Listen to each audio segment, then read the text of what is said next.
Ito ang banal na salita ng Diyos. Ang Panginoon ay aking pastol, hindi ako magkukulang. Pinahihiga niya ako sa luntiang pastulan. Inaakay niya ako sa tabi ng mga tubig na pahingahan. Pinununumbalik niya ang aking kaluluwa. Inaakay niya ako sa mga landas ng katwiran, alang-alang sa kanyang pangalan. Bagaman ako'y lumakad sa libis ng lilim ng kamatayan, wala akong katatakutang kasamaan, sapagkat ikaw ay kasama ko. Ang iyong pamalo at ang iyong tungkod, inaaliw ako ng mga ito. Ipinaghahanda mo ako ng hapag sa harapan ng aking mga kaaway. Iyong binuhusan ng langis ang aking ulo, umaapaw ang aking saro. Tiyak na ang kabutihan at kaawaan ay susunod sa akin sa lahat ng mga araw ng aking buhay. At ako'y maninirahan sa bahay ng Panginoon magpakailanman. Ito ang salita ng Diyos. Tayo po'y manalangin ng saglit. Amang dakila, Diyos ng lahat, salamat sa panahon na ito na pinagkaloob niyo po sa amin. Bilang inyong mga lingkod ay tinipon niyo kaming muli upang sumamba sa Espiritu at katotohanan. Bigyan niyo po kami, Panginoon, ng matang nakakakita at taingan nakakarinig sa katotohanan na ikaw ang aming pastol. Ngayon nga ay narito na kami sa huling berso ng inyong sinulat sa pamamagitan ng inyong hari na si David na aming kapatid. Gamitin niyo po itong makapangyarihan sa pagkakaroon sa amin ng kasiguraduhan sa kasapatan mo dito hanggang sa eternidad. Ito nawa ang makita namin sa salita mo na may papangaral sa ngayong araw. Purihin ka sa pagsamba na ito. Ang pangalan mo ang maitaas. Ito ang aming panalangin sa ngalan ni Kristo. Amen. Makakaupo po tayo. Ayan. So, dito na po tayo ngayon sa ating continuation in our series of preachings sa Psalms 23. And we're already in verse 6. We're already in the conclusion part ng salmo na isinulat ni Haring David. According sa mga commentary, sinulat niya ito, walang specific date, pero ito ay naisulat within his 40 years reign. Makikita dito, in general, yung confidence na mayroon si David sa kanyang Panginoon. According sa mga komentarista, si David daw, nung sinusulat niya ito, ay nagre-reflect sa relasyon niya sa kanyang Diyos, sa ating Diyos bilang kanyang pastol. Inaalala niya rin daw yung mga panahon na siya ay isang pastol nung bago niya kalabanin si Goliath. Makikita natin dito na ganito yung relasyon na ginagawa ng Diyos sa kanyang mga tao. Merong personal na relasyon at meron ding pangkongregasyon or panggrupo na relasyon. Makikita natin na yung relasyon ni David ay nagkaroon ng epekto sa kung paano siyang namuno sa kaniyang bayan, sa bayan ng Israel. At kung mapapansin ninyo, meron nga tayong issue ngayon sa ating bansa na nangyayari na merong debacle or in Filipino language ay kaguluhan, pagtatalo sa ating pinakamataas na puno ng pamahalaan, yung ating presidente, at yung ating second highest authority of the land, who is our Vice President. Hindi ko aalamin kung ano ang inyong posisyon tungkol dito, sapagkat meron tayong mas mabigat na pag-uusapan kaysa sa politika. Makikita natin na yung ganitong klase ng pagkakagulo sa isang nasyon ay nagpo-produce ng immobility sa function ng kanilang gobyerno. Nagkakaroon ng pagkakagulo ngayon kung paano ba dapat natingnan yung function ng government. Merong mga tao nagagalit, wag na daw ituloy pa yung mga kaguluhan na meron sa pinakamataas nating mga pinuno kasi may mga taong nasalanta ng bagyo. Napapabayaan na daw. Nawawalan ng focus kung papaano ba ginagawa ang pamumuno sa isang bansa. And this is the truth, that when the leaders of a nation does not fulfill their duty, yun pa lang yung surface level, ay may effect na yan, may epekto na ito sa bansang pinamumunuan nila. Paano pa kaya kung ang mga pinuno na ito ay walang paggalang sa Diyos? Ngunit sa kabilang banda, makikita natin dito na si David bilang pinuno or hari ng Israel, ay nakita niya yung kanyang sarili hindi lang bilang isang hari, kundi bilang isang tupa rin sa harapan ng Diyos. Hindi siya hari lang, hindi siya hari, kundi isa siyang tupa sa harapan ng hari, ng mga hari, sa pastol, ng mga pastol, ang ating Panginoong Jesucristo. The shepherd's duty, just like David, was to lead his land. As a king, he was to minister to the needs of his people, and as a shepherd, to his sheep.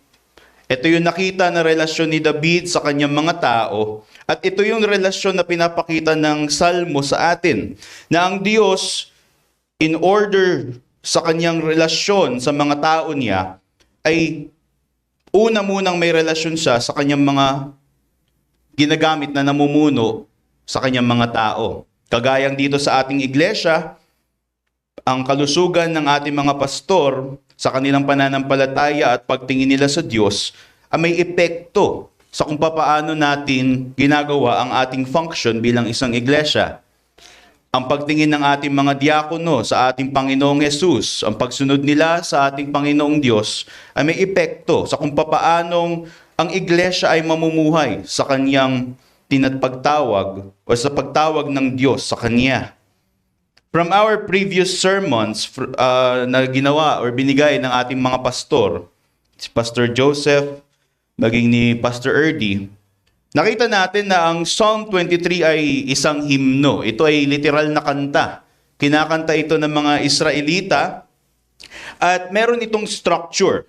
Sabi ni Pastor Joseph dun sa una niyang sermon in verse 1 to 3, na meron itong unang mensahe at yung mga sumunod na mga verses ay pagpapaliwanag tungkol sa kung paanong pinufulfill ng Diyos yung kanyang pagiging pastol. Ulitin ko. Yung unang verse daw, sabi ni Pastor doon sa naunang mga sermon, na ang sabi, ang Panginoon ang aking pastol. Yung mga sumunod daw na verse from 2 hanggang 6, yun ay explanation kung paanong pinapastulan tayo ng Diyos, kung matatandaan ninyo. Napakinggan din natin na meron itong shift ng point of view. From the general point of view sa unang verse, nakita natin that David understands na hindi lang siya kinuha ng Diyos para mamuno, kundi siya rin ay anak ng Diyos. Personal niyang nakikita na siya ay may relasyon sa Diyos. Doon sa verse 4 hanggang 5. Diba, yung mga pronouns na ginamit doon ay naging second personal pronoun. Ginamit na doon yung you and I. And dadako na tayo ngayon dito sa dulo, sa huling verse 6. And ito yung gusto kong makita ninyo sa verse 6. Para siyang isang kanta na kung saan ito yung dulo na sinasabi lang niya ulit yung una na niyang sinabi sa introduction sa verse 1. Pero dito may laman na yung kaniyang claim. From verse 1, David was clear. We can be confident in our lives and in our destiny because our Lord is our shepherd. And ito rin yung makikita natin doon sa verse 6. This is a restatement of the original claim. Kumbaga, pinapakita ni David sa atin ngayon na ipakita ko na sa inyo yung mga dahilan kung bakit pwede tayong magtiwala at meron tayong kasapatan sa Diyos. Sasabihin kong muli sa inyo, magtiwala kayo sa Diyos. Yun yung pinapakita ng verse 6. I want you to see it as how David structured it.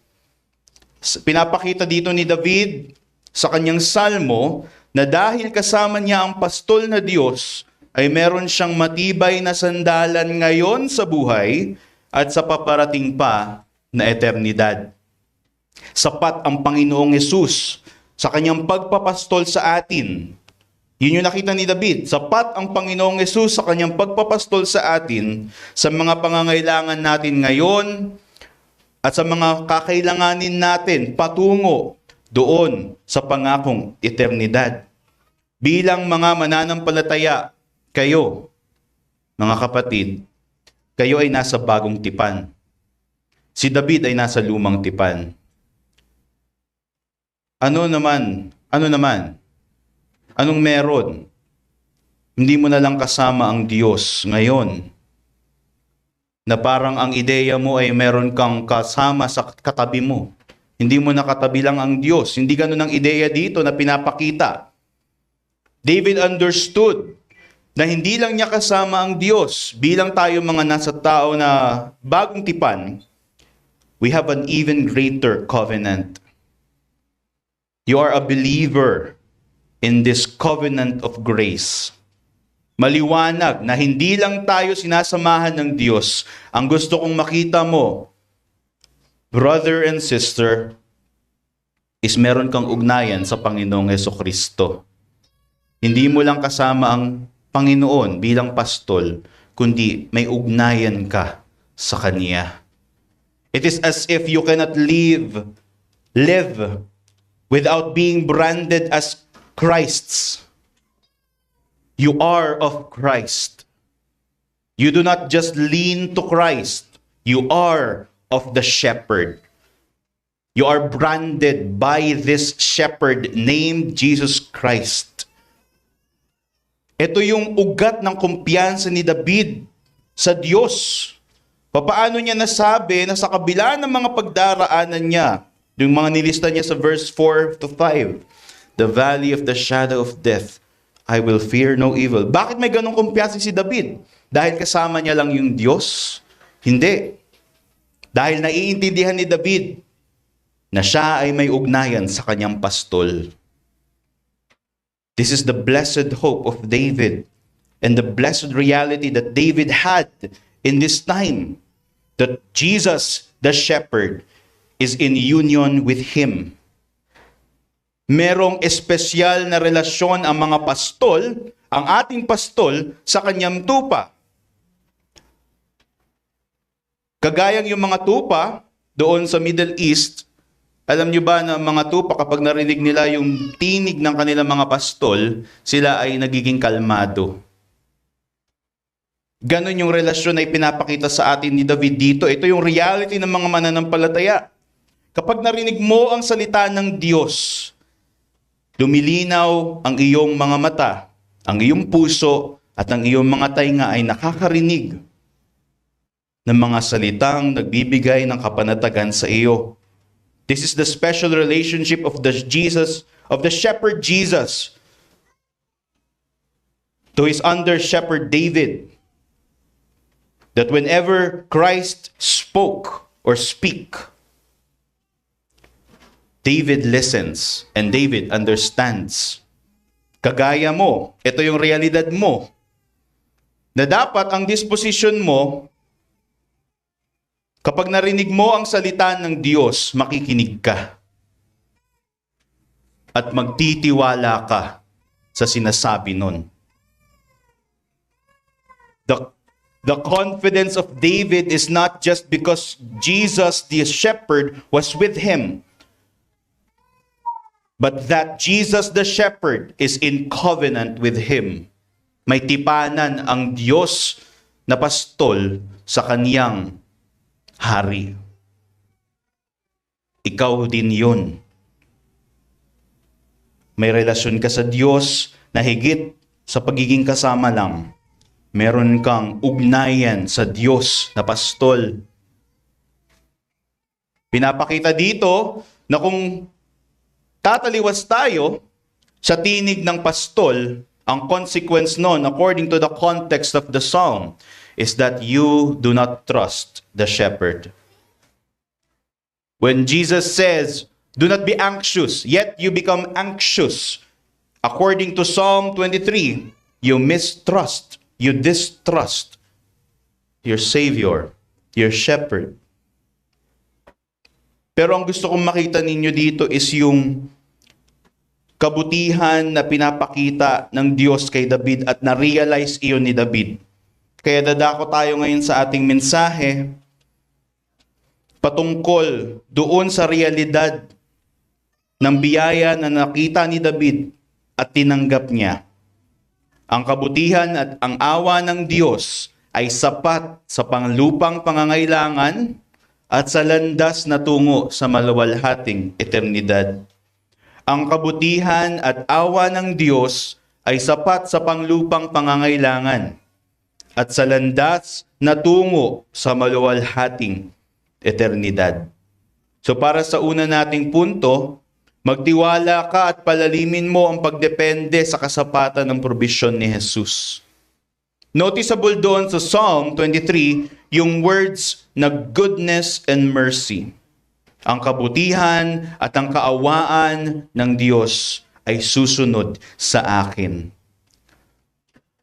There is a sense dito na sabi ng ilang mga komentarista na si David daw, ang ibig sabihin daw nung goodness and mercy shall follow me, kaya niya daw nasulat na shall follow me is because naranasan na daw ni David na kaawaan siya ng Diyos nung una.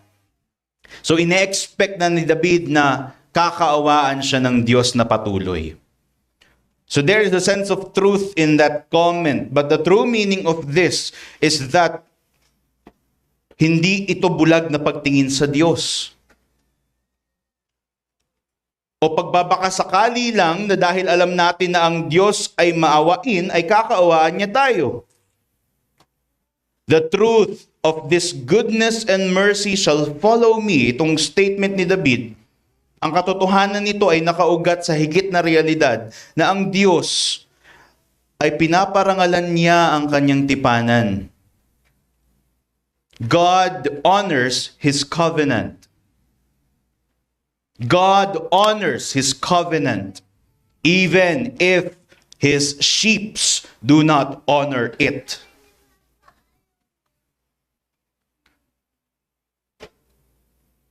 The goodness and mercy of God, according dito sa Psalm, will follow Him. Ito yung confidence ni David. According sa Greek, itong mercy na ito is not just mercy na awa, but yung translation ng Greek na word ng mercy, it means steadfast love. Hindi nagbabagong pag-ibig ng Diyos. Ang sense nito is nakaugat sa pangako ng Diyos na minamahal niya ang kanyang mga tao. God loves His covenant people and blesses them abundantly. Ito yung realidad na meron ka, mananampalataya. Maaaring nasasakluban nito ng mga hamog na madilim, na yung mga mata mo ay mistulang bulag sa katotohanan na mahal ka ng Diyos at sinusundan ka ng Diyos para biyayaan ka niya. It sounds a little prosperity gospel, ano? Pero ang kabigatan nito kaysa sa prosperity gospel is that the reality na meron kang ugnayan sa Diyos mo. The blasphemy of the prosperity gospel is that they don't see the union with Christ. They don't understand this covenant. They just see God as being merciful. Thus, maawain ka, thus, bibigyan mo ko. Mapagbiyaya ka, thus, bibiyayaan mo ko. May gagawin ako, thus, bibigay mo sa akin to. Ganun ka ba mag-isip? Tinanggap mo na rin ba yung heresiya na ang pagtingin mo sa Diyos ay isang magical genie? Na kapag may hiniling ka, ibibigay agad ito ng Diyos kasi maawain siya. Kasi sabi niya mapagbiyaya siya. Di ba sabi mo, Diyos, ito ka? Pero yung realidad natin dito is higit doon sa kanyang mga ganong pagtingin. The reality of this blessing of God is because God is in covenant with you. Whatever experience you have, whatever suffering, whatever blessings you may gain, it is because God is in covenant with you. Sabi ni Spurgeon tungkol doon sa goodness and mercy na lingwahe ni David, ito daw ay twin guardian angels. These twin guardian angels will always be with me at my back and my beck. Just as when great princes go abroad, they must not go unattended. So it is with you and with us, the believers. Sinusundan tayo ng biyaya at awa ng Diyos sapagkat tayo ay merong ugnayan sa Kanya. Ngayon, papaano natin ito makikita sa ating buhay? Kasi it seems na alam na natin to, no? Alam na natin na minamahal tayo ng Diyos at kinakaawaan tayo ng Diyos. May mga pagkakataon na tayo ay umaabot sa punto na sobra tayong nalulugmok, brethren. At minsan naman, umaabot din tayo sa punto ng nakakabulag na kalakasan. Alin ba ang mas tamang disposisyon? Dapat ba nandun ako sa sobrang pagkalugmok para kaawaan ako ng Diyos? O dapat ba na nandun ako sa kalakasan? Ito yung dalawang extreme na maaaring mong maranasan bilang isang tao. Na nagpapadala ka na sa pagkalugmok mo, it results for you to self-pity. The reality of God's blessing following you is shrouded by your self-pity. And yung isang extreme naman is nabubulag ka na sa kalakasan mo. Both of these extremes result to what? It results to self-reliance and dependence. Both of these extremes cannot be true to us, believers. Bakit? Kasi ang resulta kapag nandito tayo sa ganitong disposisyon na sobra tayong nalulugmok at sobra tayong nagiging malakas, nabubulag tayo sa kalakasan natin, ang nagiging aksyon ng tao kapag ganito at ng mananampalataya ay minsan lumalayo sila sa kawan. Hindi ko na kailangan ng kawan kasi malakas na ako. Kaya ko naman ngayon. Nabuhay naman ako nang hindi ako pumunta sa panambahan. Nabuhay ako ng maayos, nakakain ako ng matino ngayong linggo. Ang ganda ng araw, gusto kong gumala, okay ako. Sa kabilang banda naman, yung sobrang nalulugmok, kahit anong ganda ng araw, walang magpupush sa kanila na tumayo at sumamba sa Diyos. Kasi nabulagan na sila sa kanilang kahinaan.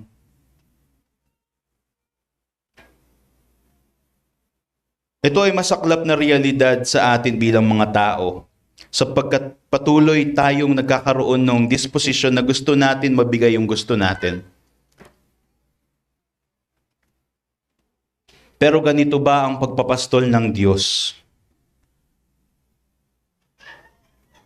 Sabi ni Martin Luther, comment niya sa Psalm 23, "A sheep must live entirely by its shepherd's help, protection, and care.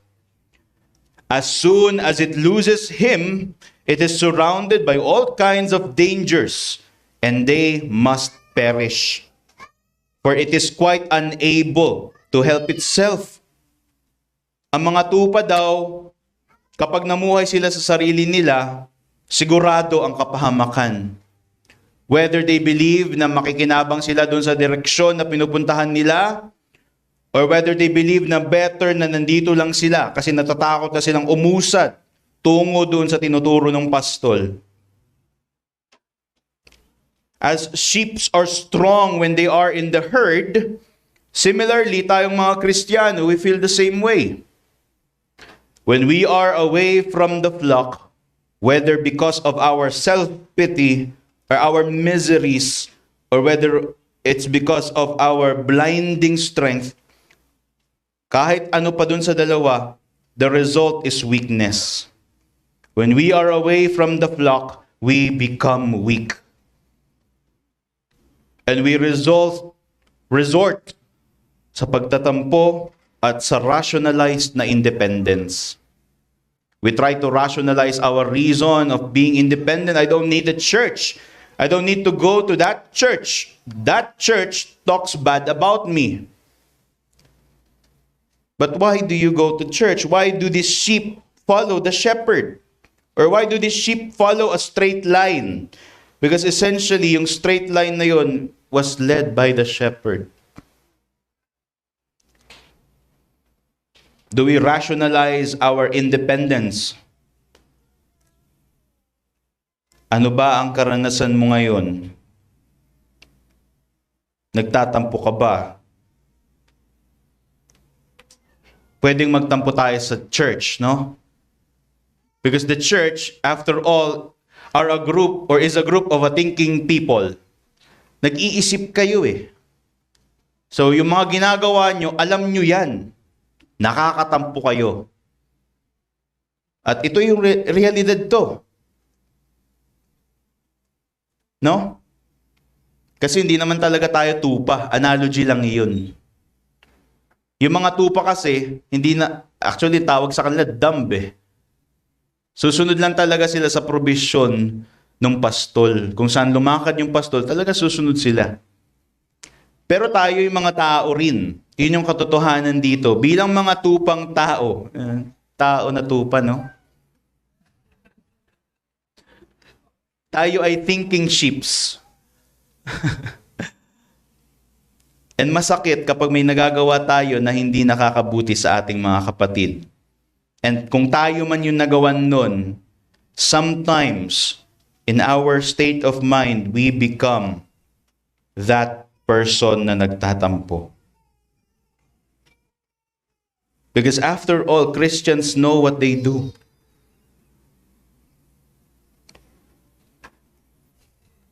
But we must remember, brethren, the lesson of Psalm 23 verse 6 and the whole Psalm 23 is that we should think of these things very deeply. Kailangan i-analyze mo muna ano ba yung totoo dito o hindi.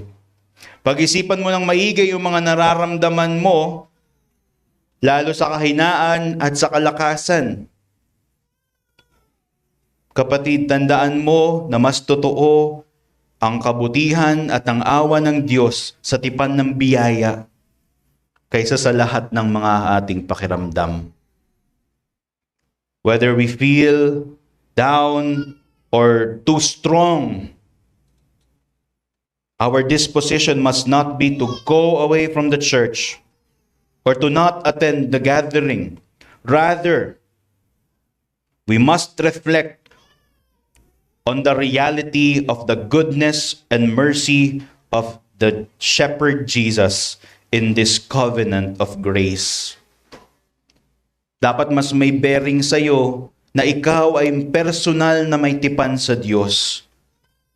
Kaya David can say, "The Lord is my shepherd and I shall not want." Sa verse 1.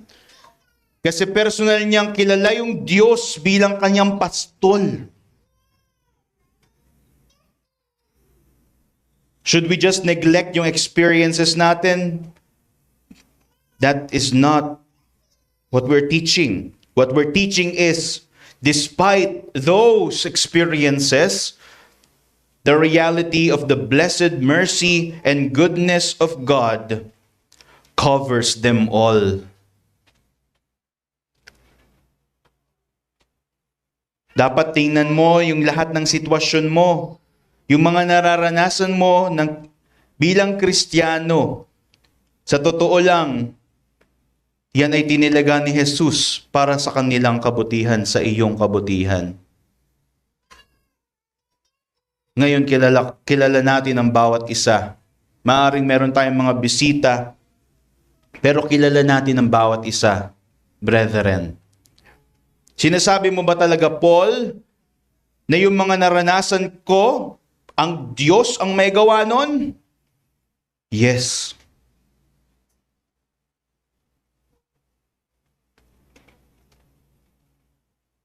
The blessings of Christ is poured upon us all, poured upon us in all circumstance we face. I want you to remember, brothers and sisters, Jesus as the shepherd is also the sovereign Lord.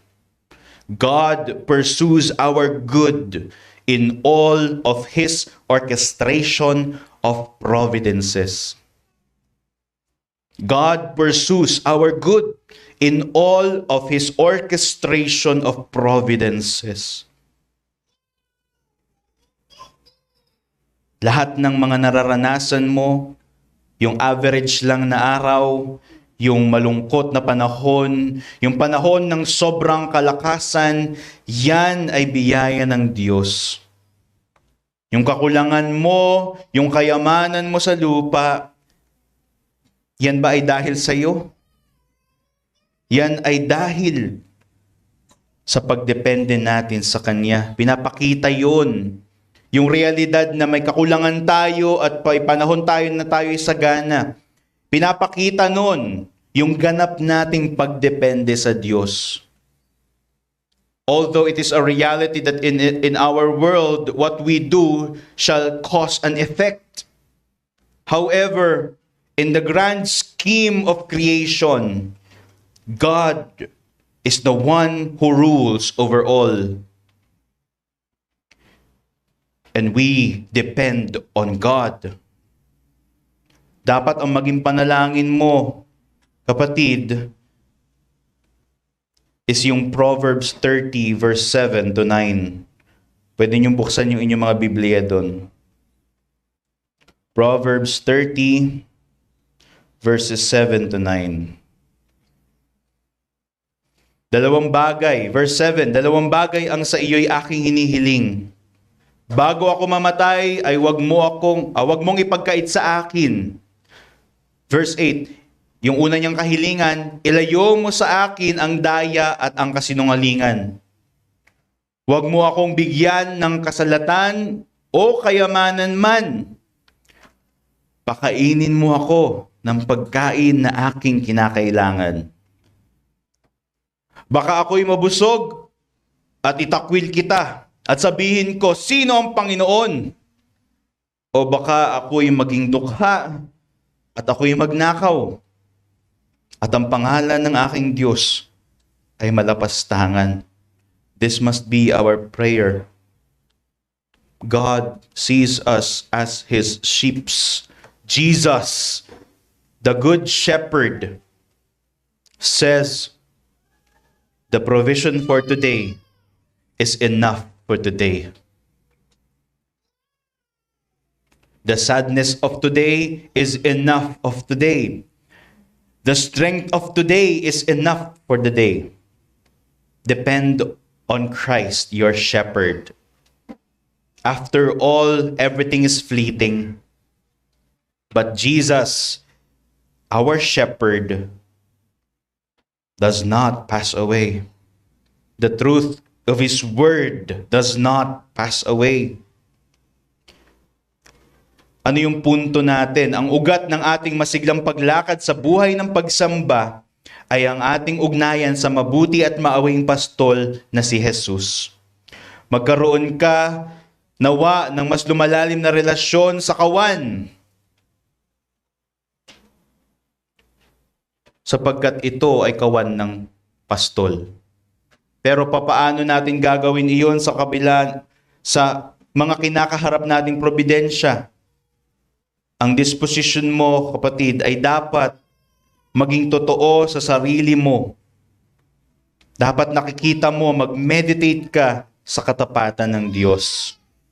God pursues your good in this providence you are in. At para naman sa mga tao na wala pa sa pananampalataya, kung nakikita mo na ang Diyos ay binibiyayaan ka kahit na hindi ka nagpo-profess ng pananampalataya sa Diyos, matakot ka. Matakot ka sa pananaw na hanggang dito lang yung gawa ng Diyos. Higit sa panglupang kasapatan ay kailangan mo ang makalangit na ugnayan sa pastol na si Jesus. Ang hamon sa iyo ay kung tunay kang tupa, sa sinasabi mo na may kabutihan ka, nakilala mo ang Panginoong Diyos, manampalataya ka at tumugon ka sa pagtawag ng pastol. Ang hamon sa iyo ay pagkatiwalaan mo yung pastol na tumatawag, sapagkat wala nang ibang pastol na nakapagliligtas bukod sa hari na si Jesus. And for our second point, si Jesus ang pastol na patnubay sa makalangit na hangganan. Yung assurance ni David dito transcends, lagpas sa kanyang mga pangangailangang panglupa. The assurance of David transcends earthly satisfaction.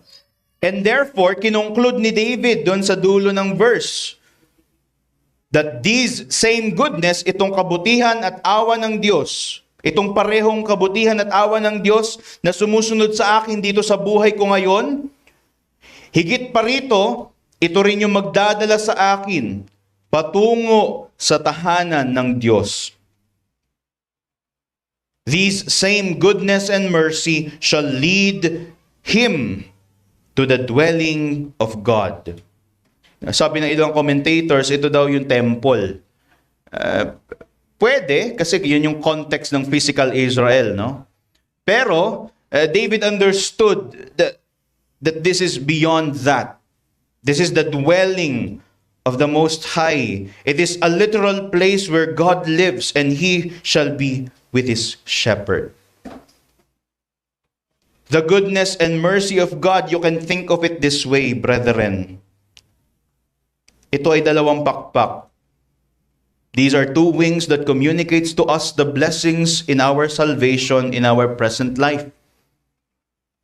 And these same wings, yung mga pakpak ng kabutihan at ang awa ng Diyos, ang siya ring magdadala sa atin sa presensya ng ating tapat na pastol. And you must trust these wings that God has given us because it pursues us. Whatever God has started in us, the promise is He shall finish it. Ang kabutihan at kaawaan ng Diyos ay ang dalawang pakpak na naglalapat sa atin ng pagpapala ng kaligtasan sa ngayong buhay. At ang parehong pakpak na ito ang siyang magdadala sa atin sa presensya ng ating tapat na pastol. Ito yung marka ng tunay na Kristiyano. Yung nakikita mo na higit rito sa lupa ay merong darating na eternidad at nakadepende ka sa pastol mo para doon. Ito yung marka ng tunay na Kristiyano. Nalagpas yung tingin mo sa mga karanasang panglupa. Kundi nakikita mo, itong mga to, wala ito. Itong mga to, dadalhin ako nito doon sa lugar kung saan kasama ko ang Panginoon ko, ang aking pastol. Ito yung pagtitiwala na meron yung mga tupa sa Middle East sa kanilang mga pastol. Alam nyo ba yung tinatawag na pastures doon, yung green pastures? Actually, yung itsura ng pastures doon sa Middle East ay hindi naman talaga damuhan. Bato-bato siya, para siyang wilderness na may mga kakaunting mga damo. Kung saan sila dalahin ng pastol, yun yung kinakain lang nila, yung sapat lang sa kanila. Kaya yun yung analogy ni pastor nung unang sermon, di ba? Dinadala sila ng pastol sa mga lugar kung saan may mga damo. Pagkatapos nun, ay may pupuntahan yung pastol kung saan yung magpapahinga yung mga tupa. At yung kapahingahan na yun ay matatagpuan natin doon sa tahanan ng Diyos. Ito yung marka ng Kristiyano na may pananampalatayang lubos sa kanyang pastol. Nakadepende siya sa Diyos niya. Ang lahat ng mga nararanasan niya ay kabutihan na nagdudulot ng pagtingin sa eternidad. Sila na ang mga paningin ay lagpas sa kung anong meron sa kanila sa ngayon at nakikita ang kahigitan ng darating na araw sa simula ng eternidad. Ganito ba ang pagtingin mo? Sana ito yung pagtingin mo. Kahit ano man yung maranasan mo, masaktan ka man ngayon, o maging mabuti yung pakiramdam mo, ito ay kabutihan ng Diyos na pinapakita niya, may higit pa dyan, may kapahingahan pa, nandun kung saan ako nakatira. Sabi ni John Newton doon sa kanyang Amazing Grace, gamit na gamit yung Amazing Grace sa Psalm 23, no? Sabi niya doon sa isang verse, through many dangers, toils, and snares, I have already come. Kasi reality na sa kanya. Sa ngayon, yung biyaya ng Diyos. But, sabi niya dito, it is grace that brought me safe thus far. And this grace will lead me home. Through many dangers, toils, and snares, I have already come. John Newton already understand in this life that Jesus is our satisfaction. And this same grace will be leading him home. Ano yung relationship nung sinabi doon sa Psalm na susundan si David ng biyaya at awa ng Diyos sa buong buhay niya at doon sa sinabi na forever? We must realize, brethren, that our total dependence on God today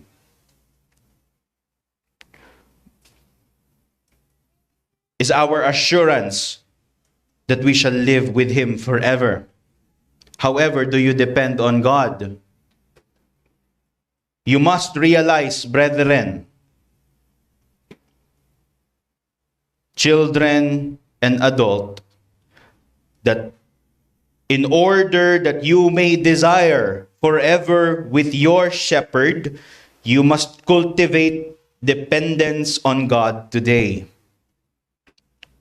What is the use of this great blessing of eternity with Christ if we do not see the value of the assurance and the satisfaction of Jesus today in our temporal life? Sabi ni Charles Spurgeon, anong silbi nung blessing na matatanggap mo na mas higit kung sa kakarampot nga na biyayang natatanggap mo ngayon hindi sapat sa'yo? What will be the use of eternal communion with the Father and our Shepherd, Jesus, if we do not claim dependence on their blessing, on His blessing today? And so, in order for us to desire God more, we must depend on Him today. David understood that present dependence on God is our opportunity to grow in our assurance of faith. So, ito yung punto natin dito. Ang mature na pananampalataya ay iyong pananampalataya na may kasiguraduhan sa pangako ng pastol. At na de-develop lang yon sa mananampalataya kung patuloy silang dumedepende sa probisyon ng Diyos. What is the purpose of these trials and tests in life? What is the purpose of the valley, the enemy, and the wilderness illustrated sa atin in verse 2 hanggang 5? The purpose of those trials and tests is that God sets our eyes fixed upon the immeasurable worth of communing with Him. Like a sheep, we are led by the shepherd to the place where we can finally rest. But we must know that the place of rest is the shepherd himself. Where the shepherd is, there we can rest. Kaya ang sabi dun sa Psalm is, dwell in the house of the Lord. So the foundation of your assurance is that God is in union with you today as a shepherd to a sheep, and that God blesses you in all of His providences. Pero higit pa dito, bakit meron kang kasiguraduhan na makakasama mo ang Panginoong Diyos doon sa eternidad? Ay dahil may nauna ng tupa. At yung tupa na yon ay hinatid sa katayan.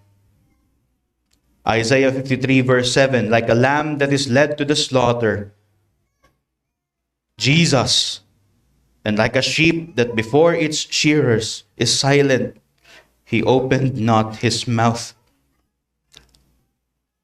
Our assurance of this great promise of eternity, eternal communion with our God Shepherd is through this. Hinubaran ang Panginoong Jesus para sa kabayaran ng kasalanan. Nagtiwala ang tupa na si Jesus sa kanyang pastol na ama.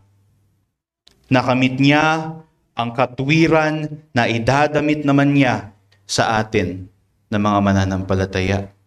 Our assurance is that the sheep Jesus gained a robe of righteousness from the shepherd father.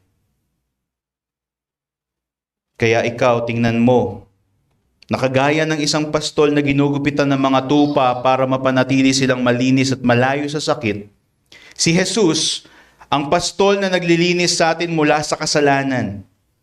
Hindi iniiwang hubad, ngunit dinamitan niya tayo ng sarili niyang balabal na lantay na katwiran.